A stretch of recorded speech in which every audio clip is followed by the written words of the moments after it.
എൻ്റെ ലൈഫിലുണ്ടായ മാറ്റം എന്ന് വെച്ചാൽ ഞാൻ ഈ കഥാപാത്രമായിട്ട് എനിക്ക് ജീവിക്കാൻ ഒരു അവസരം ഉണ്ടായപ്പോൾ എൻ്റെ perspective towards life has change. പിന്നെ എന്നെ എപ്പോഴും സപ്പോർട്ട് ചെയ്തത് ഒരു സാധാരണ കുടുംബ പ്രേക്ഷകരാണ്. അവർക്ക് ഇഷ്ടപ്പെടുന്ന എല്ലാം ഈ സിനിമയിലുണ്ട്. എൻ്റെ സപ്പോർട്ട് സിസ്റ്റമാണ് അവർ. ഈ കുട്ടി കൂടുതൽ ഇപ്പം ഞാൻ പറഞ്ഞു കഴിഞ്ഞാൽ പിന്നെ ക്യാരക്ടറും കഥയും ഒക്കെ പുറത്ത് വരും. ഉണ്ണിയുടെ ആദ്യത്തെ രണ്ടാമത്തെയോ സിനിമ എങ്ങനെ വന്ന സമയത്ത് ഞാൻ സ്കൂളിൽ പഠിക്കുക. ഞാൻ സെൻഡ് ചെയ്യാൻ പറഞ്ഞപ്പോ പ്ലീസ് അൺബ്ലോക്ക് ഞാൻ ബ്ലോക്ക് ചെയ്താ. എനിക്ക് അതിനേക്കാളും അടിച്ചന്നേരം ഈഗോ. ആ കട്ടു 2 വർഷത്തിന് ശേഷം എന്നെ 7 വർഷത്തേക്ക് ബ്ലോക്കും ചെയ്ത് പറഞ്ഞിട്ട് ഇപ്പൊ എന്ത് ചേഞ്ചാ കൊണ്ടുവരാൻ പോണേ. ഒന്നും ആവണ്ട, പക്ഷെ സൂപ്പർ പവർ കിട്ടിയാ എനിക്ക് പറക്കണമെന്നുണ്ട്. ലൈക്ക് സൂപ്പർമാൻ സീനിൽ ഞാൻ ഇവിടെ തലക്കടിച്ച് കൊല്ലാം. അപ്പൊ ഞാൻ കോമഡി പറഞ്ഞ് കൊല്ലാൻ പറ്റും. ഭയങ്കര മറ്റേ സെലിബ്രിറ്റി ക്രഷ് അടിച്ചിട്ട് ഞാൻ ഫേസ്ബുക്കിൽ മെസ്സേജ് ചെയ്തിട്ടുണ്ട് ഉണ്ണിക്ക്.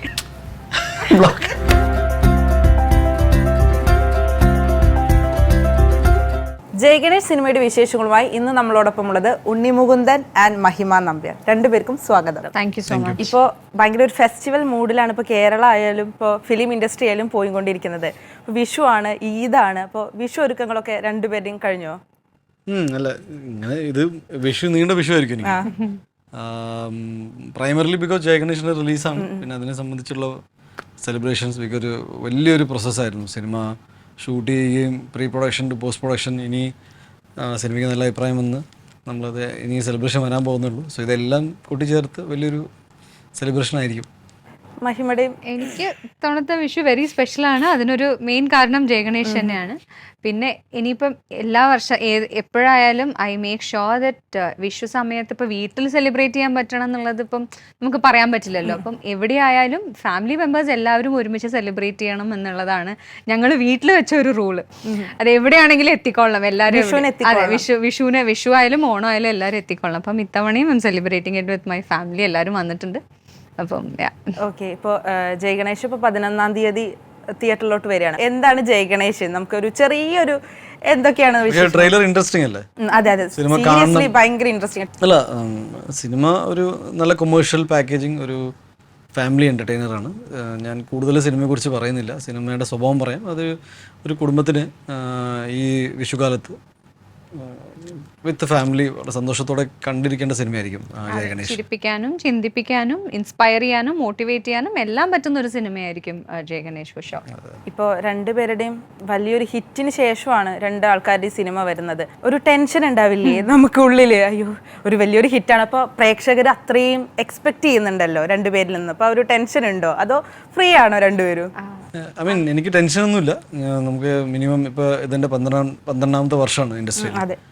കുറച്ച് സിനിമകൾ ചെയ്തു കഴിഞ്ഞു. എൻ്റെ ഒരു ബേസിക് അണ്ടർസ്റ്റാൻഡിങ് വെച്ചിട്ട് ഇത് നല്ല സിനിമയാണെന്ന് എനിക്കറിയാം. അടിസ്ഥാനപരമായിട്ട് നല്ല സിനിമയാണ്. ഈ എത്ര വലിയ വിജയമായിരിക്കും എന്ന് മാത്രമേ ഉള്ളൂ. എന്നാൽ ഞാൻ അതിനെക്കുറിച്ച് ചിന്തിച്ചിട്ട് ഞാൻ ലിമിറ്റ് ചെയ്യാൻ ആഗ്രഹിക്കുന്നില്ല. പ്രേക്ഷകർ അത് സിനിമ കണ്ട് അത് വലിയൊരു വിജയമാക്കി മാറ്റട്ടെ എന്ന് മാത്രമേ ഉള്ളൂ. അപ്പോൾ ഞാൻ വളരെ ഓണസ്റ്റായിട്ട് ഭയങ്കര കോൺഫിഡൻ്റ് ആയിട്ട് ചെയ്ത സിനിമയാണ്. ഐ ഫീൽ എല്ലാ സിനിമകളിലും അങ്ങനെ പേടിച്ചിരിക്കണ്ടേ. സത്യത്തിൽ ഇപ്പോൾ എനിക്കൊന്നും ചെയ്യാൻ പറ്റില്ല. ഇപ്പോൾ സിനിമ ചെയ്ത് പേടിക്കുക അങ്ങനെയല്ല അതിൻ്റെ ആറ്റിറ്റ്യൂഡ്. ഐ ഫീൽ ഞാനത് അതുകൊണ്ടാണ് ഞാനിപ്പോൾ പ്രൊമോഷൻ ആണെങ്കിലും എല്ലാം ഞാൻ കുറച്ച് ഇൻവോൾവ് ആയിട്ട് ചെയ്യുന്നത്. നല്ല സിനിമയാണ്. എൻ്റെ ഒരു ബേസിക് അണ്ടർസ്റ്റാൻഡിങ് ടുവേർഡ്സ് സിനിമ എനിക്കെല്ലാം അറിയാം എന്നൊന്നും ഞാൻ പറയുന്നില്ല. പക്ഷേ ഇത് സാധാരണ ഒരാൾക്ക് അങ്ങ് തള്ളി പറയാൻ പറ്റില്ല. അത് മോശപ്പടം അങ്ങനെയൊന്നും പറയാൻ പറ്റില്ല. അത് എത്രത്തോളം നന്നായി, എത്രത്തോളം നിങ്ങൾക്ക് കണക്ട് ചെയ്യാൻ പറ്റി എന്നൊക്കെയാണ്. ആസ് എൻ ആക്ടർ എന്നെ ഒരുപാട് ടച്ച് ചെയ്ത സിനിമയാണ്. വളരെയധികം വ്യക്തിപരമായിട്ട് ഞാൻ മാറിപ്പോയിട്ടുണ്ട് ഒരു സിനിമ ചെയ്തിട്ട്. അത് ഞാൻ എന്ന് വെച്ചാൽ എനിക്ക് ലൈഫിനെ കുറിച്ചുള്ള വേറെ പെർസ്പെക്റ്റീവ് തന്നെ കിട്ടിയിട്ടുണ്ട്. ഒരു വീൽ ചെയറിൽ നിൽക്കുന്ന ഒരാളുടെ മൈൻഡ് സെറ്റ് എന്താണെന്ന് ഫീൽ ചെയ്യാൻ സാധിച്ചു. ബിക്കോസ് ഒരു സിനിമ ചെയ്യുമ്പോൾ, എന്നാൽ അതിൻ്റെ റിഗ്രറ്റ് എന്ന് വെച്ചാൽ ഒരു സിനിമ ചെയ്യേണ്ടി വന്നു ഇങ്ങനെയൊക്കെ മനസ്സിലാക്കാൻ. സോ ഈ ഒരു സ്പെഷ്യലി ഏബിൾഡ് ആയ ഒരാൾ ഈ സിനിമ കാണുമ്പോൾ അയാൾക്ക് രോമാഞ്ചം കൊള്ളിക്കുന്ന സിനിമയായിരിക്കും. സാധാരണക്കാരനായിട്ട് ഒരാൾ, ഇത് നോർമൽ നമ്മളെപ്പോലെ ഒരാൾ കാണുവാണെങ്കിൽ അയാൾ ചിന്തിക്കും, അല്ലെങ്കിൽ അയാൾക്ക് ഭയങ്കരമായിട്ട് എൻജോയ് ചെയ്യാനുള്ള ഒരു സിനിമയായി മാറും. അപ്പോൾ പൊതുവേ ഒരു എങ്ങനെ പോയാലും വിജയിക്കേണ്ട സിനിമയാണ്. എത്ര വലിയ വിജയമായിരിക്കും എന്ന് മാത്രമേ ഉള്ളൂ എൻ്റെ ഒരു എക്സൈറ്റ്മെൻറ്റ്. അതിനുവേണ്ടി വെയിറ്റ് ചെയ്യാം. ഇപ്പോൾ വിജയം പറയുന്നത് ഡിസ്ട്രിബ്യൂട്ടറാണ്, പ്രൊഡ്യൂസറാണ് സിനിമ. അപ്പോൾ എന്തായാലും ഒബ്വിയസ്ലി നമ്മൾ വിജയം എന്തായാലും നോക്കുമല്ലോ. അപ്പോൾ ആ ഒരു ടെൻഷനും കൂടി ഉണ്ട്. അപ്പോൾ അങ്ങനെയല്ല ലൈഫിനെ കാണുന്നത്. ഞാൻ ഇതിനു മുന്നേ ഒരു ഇൻ്റർവ്യൂവിൽ പറഞ്ഞിട്ടുണ്ടായിരുന്നു, ഞാനിങ്ങനെ സക്സസ് ആൻഡ് ഫെയിലിയർ അങ്ങനെ ബാധിക്കാറുണ്ട്, ഇല്ലയെന്ന് പറയുന്നില്ല. പക്ഷേ ഞാൻ I think I too early in my life ഞാൻ അതിൽ നിന്ന് പുറത്തു വന്നു കഴിഞ്ഞു. എനിക്ക് തോന്നുന്നു ഉണ്ണിയുടെ അപ്രോച്ച് ഇസ് ലൈക്ക് എത്രത്തോളം ഇപ്പോൾ സിനിമ റിലീസ് ആവുന്നത് വരെ അല്ലെങ്കിൽ ഓഡിയൻസിലോട്ട് സിനിമ എത്തുന്നത് വരെ എത്രത്തോളം എഫേർട്ട് അതിന് വേണ്ടി ഇടാൻ പറ്റും, അതിൻ്റെ എത്രത്തോളം എന്തൊക്കെ അതുവരെ നമുക്ക് അതുവരെയല്ലേ ചെയ്യാൻ പറ്റുള്ളൂ. പിന്നെ ഓഡിയൻസിൻ്റെ കയ്യിലാണ് സിനിമ റിലീസ് ചെയ്ത് ആയിക്കഴിഞ്ഞാൽ ഓഡിയൻസിൻ്റെ കയ്യിലാണ്. അപ്പം അതുവരെ അതിൻ്റെ റിസൾട്ട് എന്താണെന്നുള്ളത് ആലോചിക്കാതെ അതുവരെ നമ്മളെ കൊണ്ട് എത്രത്തോളം എഫേർട്ട് ഇടാൻ പറ്റും അത്രത്തോളം he is doing his best. Promotion ആയാലും സിനിമ ഓഡിയൻസിൽ എത്തിക്കുക എന്നുള്ള കാര്യമായാലും സിനിമ എന്താണെന്ന് ഓഡിയൻസിനെ അറിയിക്കുക എന്നുള്ള കാര്യത്തിലായാലും that is what he is trying to do എന്ന് തോന്നുന്നു. പിന്നെ ഡിസ്ട്രിബ്യൂഷൻ ആയാലും ഇതിൻ്റെ പ്രൊഡക്ഷൻ ആയാലും ഉണ്ണി ഹാൻഡിൽ ചെയ്യണമെന്നുണ്ടെങ്കിൽ സിനിമയിലും അതിൻ്റെ സബ്ജക്റ്റിലുള്ള കോൺഫിഡൻസ് ആയിരിക്കുമല്ലോ. So I think we pretty confident all the content of the. ഒരു ന്യൂസ് കണ്ടായിരുന്നു, ജയ് ഗണേഷ് മൂവിയുടെ സെറ്റിൽ വെച്ചിട്ട് ഒരു വീൽ ചെയർന്ന് മറിഞ്ഞു വീണ ഒരു ആക്സിഡന്റ് പറ്റി എന്നുള്ളത്. അപ്പോൾ ഭയങ്കര റിസ്ക് ഉണ്ടായിരുന്നില്ലേ ഈ ഒരു സിനിമ ചെയ്യുമ്പോൾ? ഓക്കെ, വീൽ ചെയറിന് വീണു, പക്ഷേ ആക്സിഡൻ്റ് ഒന്നും സംഭവിച്ചില്ല. അത് ഞങ്ങൾ സ്പെഷ്യലി ഡിസൈൻഡ് ആയ ഒരു വീൽ ചെയർ ആയിരുന്നു. പക്ഷേ ഞാൻ ഈ സിനിമ എനിക്ക് ഇത്രയും ഇഷ്ടപ്പെടാനുള്ള കാരണം എന്താണെന്ന് വെച്ചാൽ, ഇപ്പോൾ സ്ക്രീൻ പ്ലേ ഒക്കെ സെറ്റായതിനു ശേഷം ഗണേഷ് എന്ന കഥാപാത്രം ആ സീൻസ് എനാക്ട് ചെയ്യുമ്പോൾ എന്തൊക്കെയാണ് സംഭവിക്കാൻ വേണമെന്ന് നമുക്ക് അറിയണ്ടായിരുന്നില്ല. സത്യത്തിൽ എനിക്ക് വ്യക്തിപരമായിട്ട് അറിയണ്ടായിരുന്നു. ദാറ്റ് ഈസ് ഒരു വീൽ ചെയറിലുള്ള ഒരാൾക്ക് സ്വന്തം വീട്ടിലേക്ക് കയറാൻ ഇത്രയും ബുദ്ധിമുട്ടുണ്ടാവുന്ന ഒരു സാഹചര്യം ഞാൻ മനസ്സിലാക്കിയിട്ടുണ്ടായിരുന്നില്ല. വിഷമം ഉണ്ടാക്കുന്ന കാര്യമാണ്. ബിക്കോസ് നമ്മുടെ സൊസൈറ്റി നമ്മളെല്ലാവരും ഇപ്പം ഇന്ന് ഇവിടെ ഇങ്ങോട്ട് ഇപ്പോൾ നിങ്ങൾ ഈ സ്റ്റേജ് ഇട്ടുണ്ട്, ഈ സ്റ്റേജിൽ ആൾക്ക് കയറാൻ പറ്റില്ല. മനസ്സിലായോ? ഇപ്പം നമ്മൾ അറിഞ്ഞുകൊണ്ട് ചെയ്യുന്നതല്ല, ഇങ്ങനെയാണ് കാര്യങ്ങൾ പോകുന്നത്. ദാറ്റ് ഈ സൊസൈറ്റി ഇങ്ങനെ ഡിസൈൻഡ് ആണ്. നമ്മളെപ്പോലെ ആൾക്കാർക്ക് വേണ്ടിയിട്ട് ആയിപ്പോയി സൊസൈറ്റി. എന്നാൽ വളരെ കൺവീനിയൻ്റ്ലി അറിഞ്ഞോ അറിയാതെയോ നമ്മളും ഇവരെ മറന്നുപോയി, ഞാൻ ഉൾപ്പെടെ. എൻ്റെ ലൈഫിലുണ്ടായ മാറ്റം എന്ന് വെച്ചാൽ, ഞാൻ ഈ കഥാപാത്രമായിട്ട് എനിക്ക് ജീവിക്കാൻ ഒരു അവസരം ഉണ്ടായപ്പോൾ എൻ്റെ perspective towards life has change. ഞാൻ കുറച്ചും കൂടി ഐ ഫീൽ ദൈവം എനിക്ക് തന്നത്. ഇപ്പോൾ നിങ്ങൾ നഷ്ടങ്ങളെ കുറിച്ച് പറഞ്ഞില്ലേ, ഒരു നഷ്ടവുമില്ല. പിന്നെ എന്നെ എപ്പോഴും സപ്പോർട്ട് ചെയ്തത് ഒരു സാധാരണ കുടുംബ പ്രേക്ഷകരാണ്.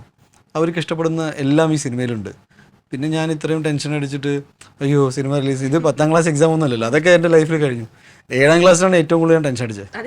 ബിക്കോസ് 5th സ്റ്റാൻഡേർഡിൽ ഞാൻ ഒരു തവണ ഫെയിലായി. ഇയർലി ഫെയിലല്ല, ടേമിൽ എക്സാമിനേഷനിൽ. അന്നാണ് അച്ഛൻ ആദ്യമായിട്ട് മാർക്ക് ഷീറ്റ് മേടിക്കാൻ വന്നത്. ആ കളിയും ഒക്കെ പിള്ളേർക്ക് അങ്ങനെ ആ സമയത്താണല്ലോ. ഞാൻ സ്പോർട്സിലൊക്കെ ഭയങ്കര ആക്റ്റീവായി. അപ്പോൾ അച്ഛൻ ആദ്യം റിസൾട്ട് മേടിക്കാൻ വന്ന ഒരു 5th സ്റ്റാൻഡേർഡ് ആയി ഗസ്. പിന്നെ അച്ഛൻ റിസൾട്ട് മേടിക്കാൻ വന്നിട്ടില്ല. പക്ഷെ ഒരു തവണ അച്ഛൻ വന്നത് ആ വർഷം ഞാൻ ഫെയിലുമായി. അപ്പോൾ പിന്നെ 7th ഒരു തവണ ഫെയിലായി. ദാറ്റ് ഈസ് ഫസ്റ്റ് ടേമിൽ. അപ്പോൾ ഈ ഫൈനൽ എക്സാംസിൻ്റെ ഞങ്ങളുടെ റിസൾട്ട് ഞാൻ ഗുജറാത്തിലാണ് പഠിച്ചത്. അപ്പോൾ we use to get it in post കാർഡായിട്ട് വരിക. അപ്പോൾ ഭയങ്കര ഡേഞ്ചറാണ്. എന്ന് വെച്ചാൽ എല്ലാവർക്കും കത്ത് വരും, ഒളിപ്പിക്കാൻ പറ്റില്ല. അപ്പോൾ എൻ്റെ അമ്മ ഭയങ്കരമായിട്ട് എൻ്റെ ലൈഫിൽ പ്രാങ്ക് ചെയ്തിട്ടുണ്ടായിരുന്നു. അപ്പോൾ ഞാൻ കളിച്ച് നടക്കുമായിരുന്നു. അപ്പോൾ അമ്മയാണ് അത് റിസീവ് ചെയ്തത്. അപ്പോൾ ഈ കുട്ടികളിങ്ങനെ ഒരുപാട് ഇങ്ങനെ ഓടും ഈ പോസ്റ്റ്മാൻ വരുമ്പോൾ റിസൾട്ട് ഇതിന്. അപ്പോൾ എനിക്ക് ട്രോമയാണ് അയാളെ കാണുന്നത്. അപ്പോൾ ഞാൻ നോക്കുമ്പോൾ അമ്മ റിസീവ് ചെയ്തു. അമ്മയാണെങ്കിൽ പറഞ്ഞു, അമ്മ പേടിപ്പിച്ചു കഴിഞ്ഞു. അതാണോ?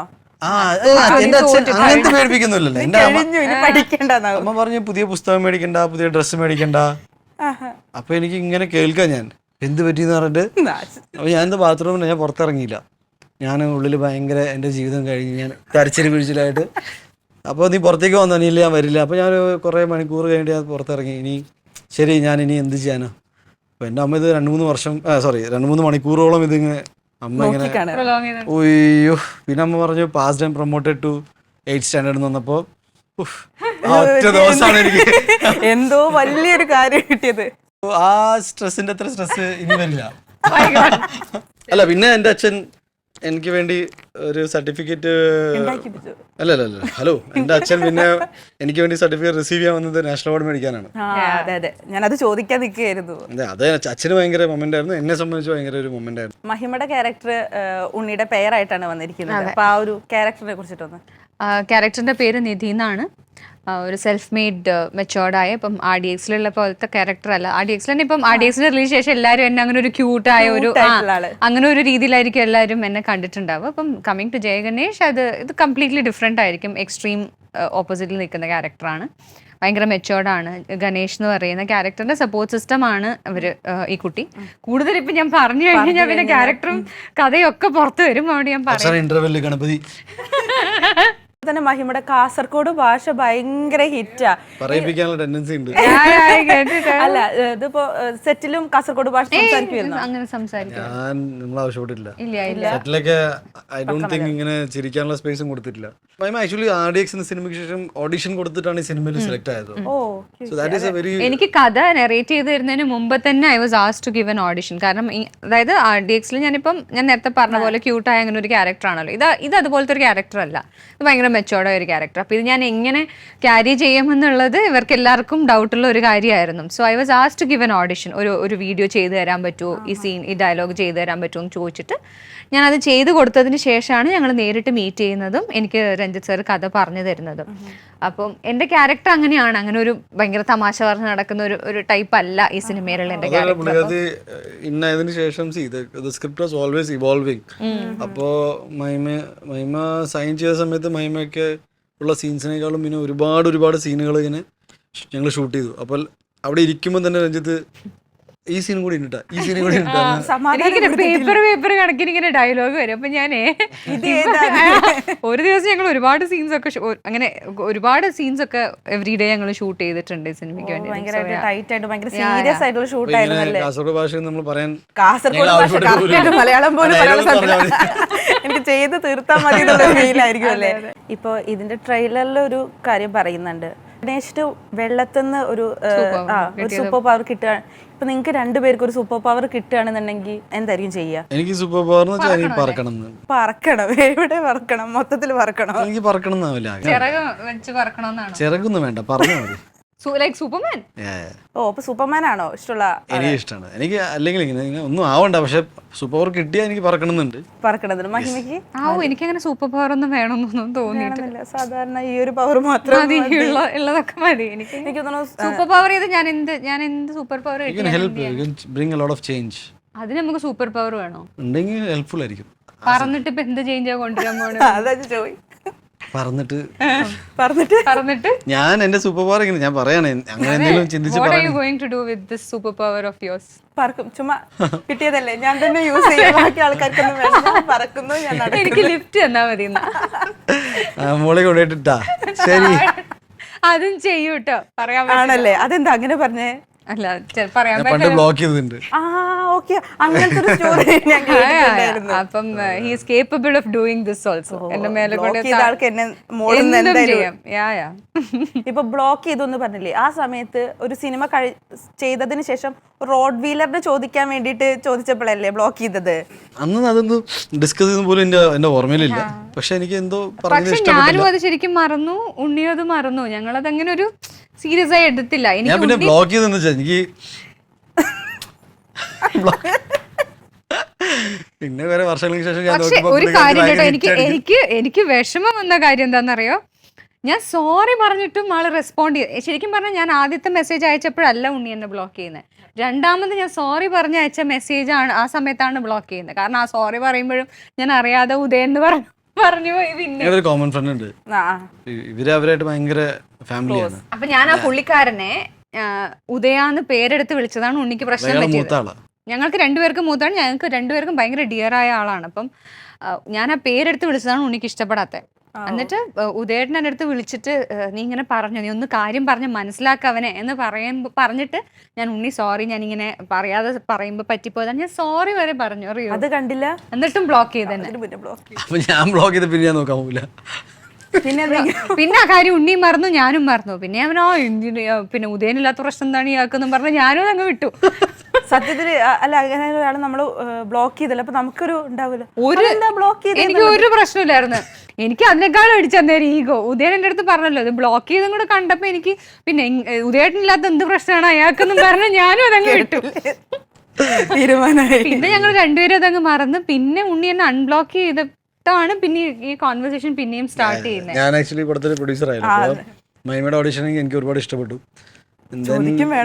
അല്ല എന്റെ ഓർമ്മ സംസാരിച്ചതൊക്കെ പിന്നെ രഞ്ജിത്ത് സാർ തന്നെയാണ്.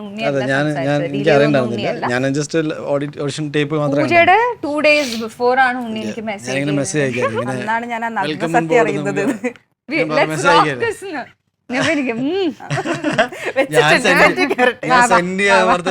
പ്ലീസ് അൺബ്ലോക്ക് ഞാൻ ബ്ലോക്ക് ചെയ്താ അൺബ്ലോക്ക് ചെയ്തിട്ട് പിന്നെ ഓർത്തു ശരിയാണ്. ആണോ? അത് കഴിഞ്ഞിട്ട് പറഞ്ഞിരുന്നില്ലേ ഞാൻ ഇങ്ങനെ ബ്ലോക്ക് ചെയ്ത്? അത് പക്ഷെ ഇതിന് മുന്നേ ഒരു മെമ്മറി ഉണ്ട് കേട്ടോ. ഇപ്പോഴും ഞാൻ ഇത് റീകലക്ട് ചെയ്തത്. ഉണ്ണിയുടെ ആദ്യത്തെ രണ്ടാമത്തെയോ സിനിമ എങ്ങനെ വന്ന സമയത്ത് ഞാൻ സ്കൂളിൽ പഠിക്കുക.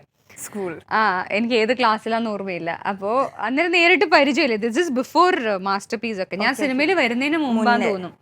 അപ്പോൾ ഉണ്ണിയുടെ രണ്ടാമത്തെ സിനിമ എങ്ങനെ. അപ്പോൾ ഈ ഉണ്ണിയുടെ സിനിമ കണ്ടിട്ട് ഇന്റർവ്യൂ എങ്ങാനും കണ്ട് എനിക്ക് ഭയങ്കര മറ്റേ സെലിബ്രിറ്റി ക്രഷ് അടിച്ചിട്ട് ഞാൻ ഫേസ്ബുക്കിൽ മെസ്സേജ് ചെയ്തിട്ടുണ്ട് ഉണ്ണിക്ക്.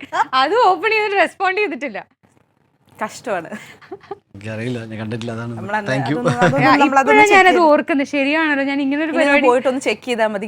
ഞാനിപ്പോ ചോദിച്ചു സെയിം ഫേസ്ബുക്ക് അക്കൗണ്ട് ആണെങ്കിൽ ഒന്ന് നോക്കാൻ. ഞാൻ എന്ത് മെസ്സേജ് ചെയ്തതെന്ന് എനിക്ക് ഓർമ്മയില്ല. If you having the same Facebook account go and same Facebook account തന്നെയാണോ?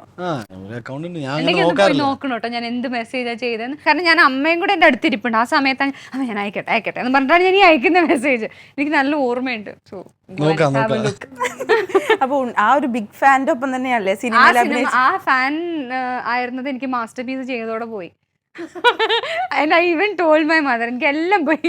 മാസ്റ്റർ പീസ് അഭിനയിക്കുന്നത് വരെ എനിക്ക് ഒരു സെലിബ്രിറ്റി ക്രഷും കാര്യങ്ങളും പരിപാടിയൊക്കെ ഉണ്ടായിരുന്നു. സിനിമ ഏകദേശം കുറെ പേർക്കൊക്കെ അറിയായിരുന്നു. എൻ്റെ കസിൻസിനും കുറെ പേർക്കൊക്കെ അറിയായിരുന്നു എനിക്ക് അങ്ങനെ സെലിബ്രിറ്റി ക്രഷ് ഉണ്ടായിരുന്നുള്ള കാര്യം. സിനിമയിൽ അഭിനയിക്കാൻ പോയപ്പോ മാസ്റ്റർ പീസ് അഭിനയിക്കാൻ പോയപ്പോ ഭയങ്കര സീരിയസ് മനുഷ്യൻ. ഞാൻ അന്ന് ഇന്റർവ്യൂ കണ്ട് ഞാൻ മൈൻഡിൽ വെച്ചൊരു ഇമേജ് ഉണ്ടല്ലോ.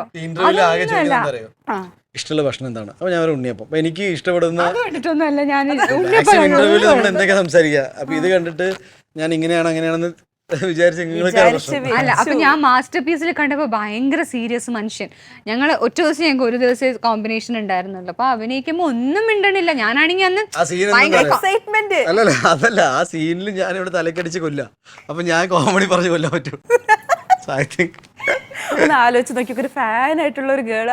ഞാൻ പറഞ്ഞില്ലല്ലോ ഞാൻ ഫാനാണെന്ന്. അതോടെ തീർന്നു. ആ കട്ടു 2 വർഷത്തിന് ശേഷം എന്നെ 7 വർഷത്തേക്ക് ബ്ലോക്കും ചെയ്ത്. ഈ ഒരു സിംപ്ലിസിറ്റി എന്ന് പറയണതേ ചില സമയത്ത് നമുക്ക് ഉപകാരം ചെയ്യും, ചിലപ്പോൾ ഉപദ്രവവും ചെയ്യാറുണ്ട് പേഴ്സണൽ ലൈഫിൽ. രണ്ടുപേർക്കും അങ്ങനെ ഉപദ്രവം എന്തെങ്കിലും? എനിക്കുള്ള ഏറ്റവും വലിയ പ്രശ്നം എന്താണെന്ന് അറിയോ? എനിക്ക് നോ പറയാൻ ഭയങ്കര ബുദ്ധിമുട്ടാണ്. വലിയൊരു പ്രശ്നം. അതെനിക്ക് വലിയ ബുദ്ധിമുട്ടാണ്. ചില സമയങ്ങളിൽ അത് വളരെ നല്ല കേട്ടോ. കാരണം നമുക്ക് ദേഷ്യം വരില്ല. നമ്മൾ പെട്ടെന്ന് എന്താ പറയുക, ഹീറ്റ് ഓഫ് ദി മൊമെന്റ് ഒരു ഡിസിഷൻ എടുക്കില്ല. നമ്മൾ ഡിസിഷനൊക്കെ എടുക്കുമ്പോൾ തീരുമാനിച്ചിട്ട് മാത്രമേ എടുക്കൂ. നല്ല പേഷ്യൻസ് ആണ്. ഇതൊക്കെ ഇതിൻ്റെ നല്ല വശങ്ങളാണ്. മോശം വശങ്ങൾ എന്താണെന്ന് വെച്ചാൽ പലപ്പോഴും നമ്മൾ കോംപ്രമൈസ് ചെയ്യേണ്ടി വരും. പല സിറ്റുവേഷൻ നമുക്ക് നോ പറയാൻ പറ്റാതെ വരും. അവർ വിഷമിക്കുമോ എന്ന് ഓർത്തിട്ട് നമ്മൾ കോംപ്രമൈസ് ചെയ്യേണ്ട പല സിറ്റുവേഷനും വന്നു പോകും. അതൊരു നെഗറ്റീവ് കാര്യം തന്നെയാണ്. I am trying to correct myself. അങ്ങനെയല്ല പഠിക്കണം എന്നുള്ളത്. പക്ഷെ സാധിക്കണില്ല എന്നെ കൊണ്ട്. എനിക്ക് തോന്നിയത് ജനറലി സൊസൈറ്റി ഇൻ ജനറൽ ഇങ്ങനെ നമ്മൾ നമ്മൾ ഫ്രണ്ട്ലി ആയിട്ട് സംസാരിക്കുക, അല്ലെങ്കിൽ കുറച്ച് ഹ്യൂമിലിറ്റിയോ സിംപ്ലിസിറ്റി അല്ല, ജസ്റ്റ് ഇങ്ങനെ നിൽക്കുമ്പോൾ സെൻസ് ഓഫ് ഡിസ്റെസ്പെക്ട് വരും. അത് നമ്മുടെ സൊസൈറ്റി മൊത്തത്തിൽ അങ്ങനെയാണ്. ഒരാൾ കുറച്ച് മാന്യമായിട്ട് ഡീൽ ചെയ്താൽ പിന്നെ അയാളെ മൈൻഡ് ചെയ്യില്ല. കുറച്ച് ഇപ്പം ഞാൻ അതുകൊണ്ട് എൻ്റെ ഉണ്ടായ ലൈഫിൽ മാറ്റങ്ങൾ കുറച്ച് അതൊക്കെയാണ്. എൻ്റെ വളരെ ഇമ്മീഡിയറ്റ് സർക്കിളിൽ മാത്രമാണ് ഞാനിപ്പോൾ കുറച്ച് ഓപ്പൺ അപ്പ് ആവാറുള്ളൂ. പണ്ട് ഞാൻ പരിചയമില്ലെങ്കിലും ഞാൻ ഭയങ്കര ഫ്രണ്ട്ലി ആയിരുന്നു. So these days I am just A bit. അതങ്ങനെ അനുഭവങ്ങളൊക്കെ ഉണ്ടായതുകൊണ്ട് ഞാൻ കുറച്ച്. അതെന്താ സംഭവം എന്ന് വെച്ചാൽ, ഉണ്ണി മുകുന്ദനാണ് അത് പറയുന്നത് എന്നുണ്ടെങ്കിൽ ആൾക്കാരത് ഒന്നിലെ എയറിൽ കയറ്റും, അല്ലെങ്കിൽ വല്ല കോൺട്രവേഴ്സി ഉണ്ടാക്കും. അങ്ങനെ ഒരു സംഭവം. അപ്പൊ നമുക്കിനെ ഞാനിതിപ്പോ പറഞ്ഞു കഴിഞ്ഞാൽ ഭയങ്കര പ്രശ്നമാകും. പക്ഷെ അങ്ങനെയൊന്നും മനസ്സിൽ വിചാരിച്ച് സംസാരിക്കുന്ന ആളല്ല. He's not bothered at all. പക്ഷെ നമ്മള് കാണുന്ന ആൾക്കാർ, ചില ആൾക്കാർ അത് മാറ്റി അതൊക്കെ അവരവർ ജോലി ചെയ്യട്ടെ. ഇപ്പൊ ആരുടെ ഒപ്പം ഉണ്ണി ഫോട്ടോ എടുത്താലും പിറ്റേ ദിവസം ഉണ്ണി ഒന്ന് ഉറങ്ങിയിട്ട് രാവിലെ എണീക്കുമ്പോ ഉണ്ണി മുകുന്ദൻ ഇയാളായിട്ട് കല്യാണത്തിൽ, വിവാഹത്തിൽ, പ്രണയത്തിൽ, അത് ഭയങ്കരമായിട്ടൊരു ബുദ്ധിമുട്ട് വരാറില്ല. എനിക്ക് ബുദ്ധിമുട്ടല്ല, അത് അവർ കൂടെ നിൽക്കുന്ന ആൾക്കുള്ള ബുദ്ധിമുട്ട് മാത്രമേ ഉള്ളൂ. അത് ഞാൻ മനസ്സിലാക്കിയിട്ടൊന്ന് അത് അങ്ങനെ ഒഴിവാക്കാൻ പറ്റുവാണെങ്കിൽ നന്നായിരിക്കും എന്ന് എനിക്ക് തോന്നി. ബിക്കോസ് ആൺകുട്ടികൾക്ക് അത് വലിയ ബാധിക്കുന്ന കാര്യമില്ല. ഭാവിയിൽ പെൺകുട്ടികൾക്കായിരിക്കും അത് കൂടുതലും എഫക്റ്റ് ചെയ്യാൻ പോകുന്ന സാധനം. സോ ഐ സെൻ ബിക്കോസ് അങ്ങനെ ഒരു സംഭവം ഇല്ലാത്ത സ്ഥിതിക്ക് പിന്നെ പറഞ്ഞു പിന്നെ ഒരു പോയിന്റ് കഴിഞ്ഞാൽ കൈൻഡ് ഓഫ് ഗെറ്റ്സ് ബോറിങ്. അതാണ് കുടുംബ പ്രേക്ഷകരെ കൂടുതൽ നിങ്ങൾക്ക് രണ്ടാക്കും കിട്ടിയിട്ടുണ്ട്. നമ്മൾ അടുത്ത സിനിമ ചെയ്യുമ്പോൾ ഒരു കുടുംബ പ്രേക്ഷകർക്കുള്ള സിനിമ ചെയ്യണം, അല്ലെങ്കിൽ അത് വേണ്ട ഒരു ടീനേജ് ലെവലിലുള്ള ആൾക്കാർക്ക് ചെയ്യണം, അങ്ങനെയൊക്കെ എന്തെങ്കിലും ചിന്തിച്ചിട്ടുണ്ടോ? അതോ നമ്മുടെ എനിക്കുണ്ടായിരുന്നു കുടുംബ പ്രേക്ഷകർക്ക് വേണ്ടി തന്നെ സിനിമ ചെയ്യണമെന്ന്. അത് ഈ സിനിമ മാത്രമല്ല, ഇതിന് ശേഷം ജയഗണേഷിന് ശേഷം ഒരു സിനിമ ഞാൻ റിലീസാകാൻ പോവുകയാണ്. അത് ഗെറ്റ് സെറ്റ് ബേബിയാണ്. ഗെറ്റ് സെറ്റ് ബേബിയിൽ ഞാനൊരു IVF ഡോക്ടറായിട്ടാണ് വരുന്നത്. ദാറ്റ് ഈസ് ഈ ഒരു 30 വയസ്സപ്പുറത്തല്ലേ കല്യാണം കഴിഞ്ഞ കപ്പിൾസിന് കുട്ടികൾ ആവാത്തൊരു സാഹചര്യം ഉണ്ടല്ലോ. അപ്പോൾ അത് ഭയങ്കര മെച്ചോർഡായ ഒരു കഥയാണ്. അപ്പോൾ ഐ തിങ്ക് അതും ഭയങ്കരമായിട്ടൊരു ഫാമിലി ഓഡിയൻസിന് റിലേറ്റ് ചെയ്യാൻ പറ്റുന്ന സിനിമയായിരിക്കും. അതിനുശേഷം വരുന്ന സിനിമയാണ് മാർക്കോ എന്ന് പറയുന്നത്. ഞാൻ പോസ്റ്റർ അത് കുറച്ചും കൂടി യൂത്ത് ഫ്രണ്ട്ലി സിനിമയായിരിക്കും. ഒരു വയലൻസ് ഒക്കെ ഉള്ള ഒരു ഒരുപാട് വയലൻസ് കാണാത്ത ഉണ്ടിനെ നമുക്ക് അവിടെ കാണാം. സിനിമ 11-ാം തീയതി ഓഡിയൻസിലോട്ട് എത്തുകയാണ്. അപ്പോൾ പ്രേക്ഷകരോട് എന്താണ് നിങ്ങൾക്ക് രണ്ടുപേർക്കും പറയാനുള്ളത്? ആക്ച്വലി ജയഗണേഷ് റിലീസ് ആവുകയാണ്. അപ്പോൾ ഒരു കുടുംബചിത്രമാണ്. നിങ്ങളെല്ലാവരും വിത്ത് ഫാമിലി ഈ വിഷുക്കാലത്ത് ഇത് ഒക്കെ സെലിബ്രേറ്റ് ചെയ്തുകൊണ്ടിരിക്കുന്ന സമയത്ത് തന്നെ സിനിമ വിത്ത് ഫാമിലി പോയി കാണണം, പ്രോത്സാഹിപ്പിക്കണം, നിങ്ങളുടെ അഭിപ്രായങ്ങൾ അറിയിക്കുക. വിഷുവാണ്, രണ്ടുപേർക്കും വിഷു ആശംസകൾ. ഫിലിം ഇൻഡസ്ട്രിയിലെ എല്ലാ സിനിമകളും ഹിറ്റാണ്. ആ ലിസ്റ്റിലോട്ട് ജയഗണേഷും വരട്ടെ എന്ന് ആശംസിക്കുന്നു. Thank you so much. Thank you.